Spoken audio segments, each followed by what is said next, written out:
myself Jyoti Patil from Bhagyavid Academy. Today we have start class 9 chapter motion. Here is a exercise question number 1. An athlete completes one round of circular track of diameter 200 in 40 seconds. What will be the distance covered and the displacement at the end of 2 minute 20 seconds? अब यहाँ पर बताया गया है कि जो athlete है वो एक राउंड कंप्लीट करने को और उस राउंड की डायमीटर है 240 सेकेंड लगाता है. तो what will be the distance covered and displacement at the end of 2 minute 20 second. मतलब 2 मिनट 20 सेकेंड में वो कितना डिस्टेंस कवर्ड करेगा और उसकी डिस्प्लेसमेंट क्या होगी. तो यहाँ हम सबसे पहले टोटल टाइम निकाल लेंगे.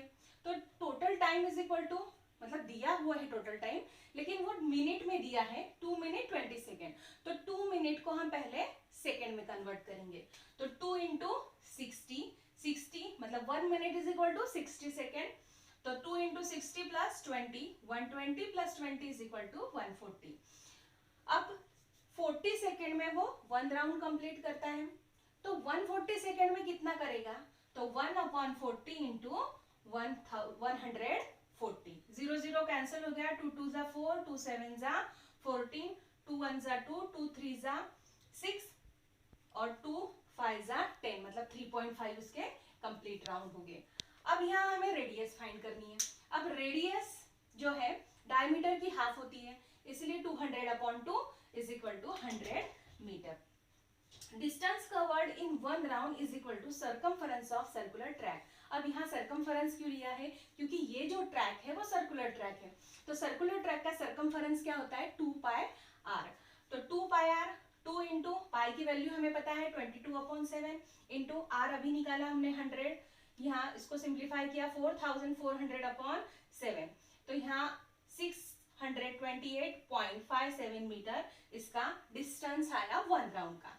अब हमने यहाँ निकाला है 3.5 राउंड. तो 3.5 को यहाँ 628.57 से जब मल्टीप्लाई करेंगे तो हमें टोटल डिस्टेंस कवर्ड 3.5 राउंड का हमें यहाँ मिलेगा. अब जो डिस्प्लेसमेंट पूछा गया है, अब डिस्प्लेसमेंट क्या होता है कि डिस्प्लेसमेंट ये शॉर्टेस्ट पाथ होता है.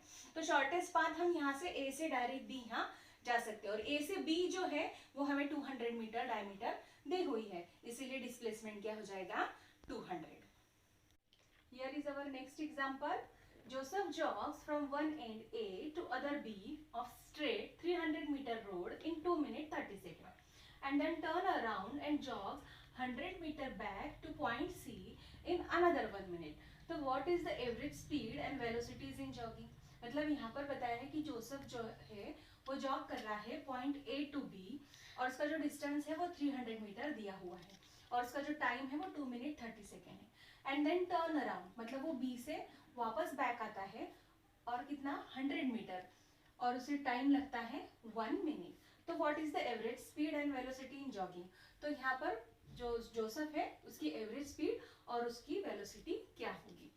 तो A to B क्या होगी और A to C क्या होगी? तो सबसे पहले हम फाइंड करेंगे A to B. तो to calculate average speed and velocity A to B, total distance A to B जो टाइम है 2 मिनट प्लस 30 सेकेंड. मिनट को यहाँ हम पहले सेकेंड में चेंज करेंगे. सेकेंड में चेंज करेंगे तो 2 इंटू 60 प्लस 30 150 सेकेंड. अब एवरेज स्पीड का फॉर्मूला है डिस्टेंस अपॉन टाइम.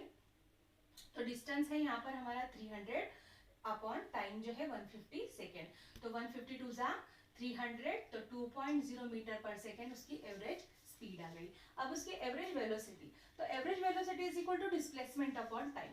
तो displacement is equal to 300 upon 150. अब डिस्प्लेसमेंट जो होता है वो शॉर्टेस्ट पाथ होता है. तो यहाँ पर A to B जाने के लिए ऐसा कोई शॉर्टेस्ट पाथ नहीं है, मतलब हमें यही लेना पड़ेगा 300 upon 150 is equal to 2.0 metre per second.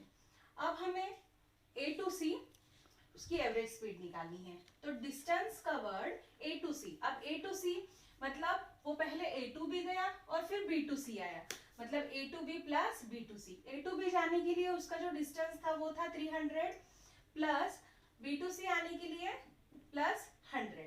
तो इज इक्वल टू 400 जो है उसका टोटल डिस्टेंस आ गया. तो distance time is equal to 300 के लिए हमें टाइम दिया था 2 मिनट 30 सेकेंड प्लस 100 मीटर के लिए दिया था 1 मिनट. तो 2 into 60 plus 30 plus 60 120 plus 90 is equal to 210 second. तो डिस्टेंस टाइम मतलब टोटल टाइम कितना हो गया उसका 210। तो उसकी एवरेज स्पीड निकालनी है, तो average speed is equal to distance upon time. तो टोटल डिस्टेंस है ये 400, तो 400 अपॉन 210। तो इसे सिंप्लीफाई करने के बाद 1.90 मीटर पर सेकेंड की एवरेज स्पीड आ जाएगी। और average velocity displacement upon time. तो डिस्प्लेसमेंट, अब यहाँ पर देखिए डिस्प्लेसमेंट क्या होगा, डिस्प्लेसमेंट मतलब शॉर्टेस्ट पाथ। तो यहाँ पर हम डायरेक्ट ए टू बी न जाके ए टू सी जा सकते, तो ए टू सी फाइंड करने के लिए हम यहाँ हमें ए टू बी कितना दिया है 300। 300 में से जब हम 100 माइनस करेंगे तो हमें ये मिल जाएगा। तो 300 में से 100 माइनस किया तो ये टोटल कितना आ जाएगा 200। तो यहाँ डिस्प्लेसमेंट 200 आ जाएगा, 200 अपॉन 210। सिंप्लीफाई करने के बाद 0.95 मीटर पर सेकेंड उसकी एवरेज वेलोसिटी आ जाएगी। Thank you.